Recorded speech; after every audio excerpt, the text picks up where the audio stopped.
this experiment, in some analysis, we found out there are 3 things that cat do to survive. Number 1, the righting reflex. The cat righting reflex is a cat's innate ability to orient itself as it falls in order to land on its feet, even when the cat is upside down. But that's almost impossible.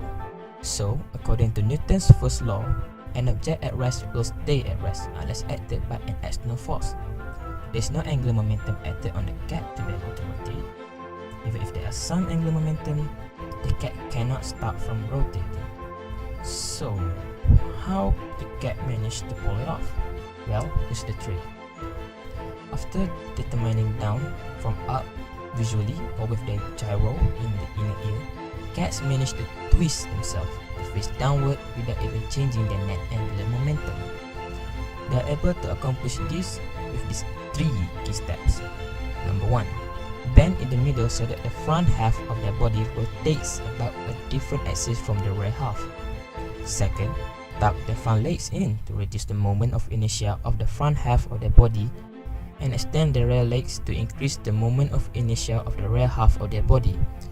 This is so that they can rotate their front further, which is as much as 90 degrees, while the rear half rotates in the opposite direction, which is usually less than a little of 10 degrees. And lastly, extend their front legs and tuck the rear legs so that they can rotate the rear half further, while the front half rotates in the opposite direction less. With this, angular momentum is still 0 or conserved. Number 2, the parachute effect. In a study performed in 1987, it was reported that cats who fall from less, I repeat, from less than 6 stories are still alive and have greater injuries than cats who fall from higher, I repeat, okay, from higher than 6 stories.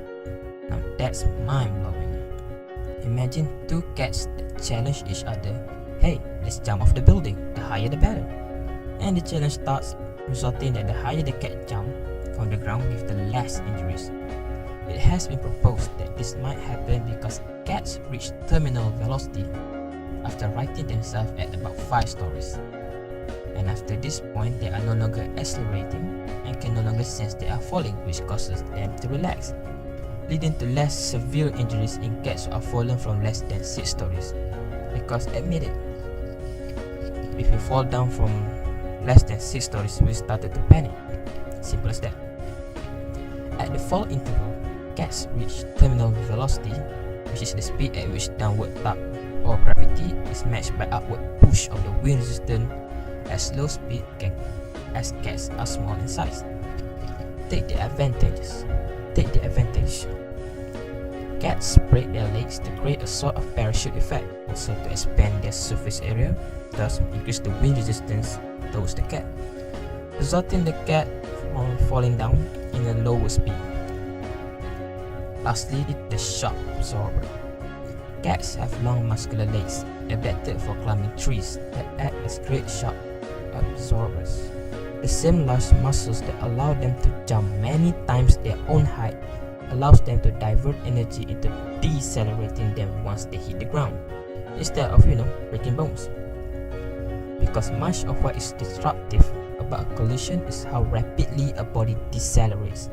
Having long, springy legs allows cats to decelerate more slowly, thus reducing the seriousness of the collision. Notice this, the cats bend their legs to dissipate the force. Now this is some parkour stuff.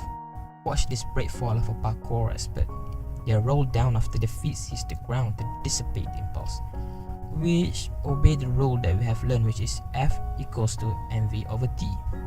The longer the time on land, the lower the impulsive force reacting to the feet and body.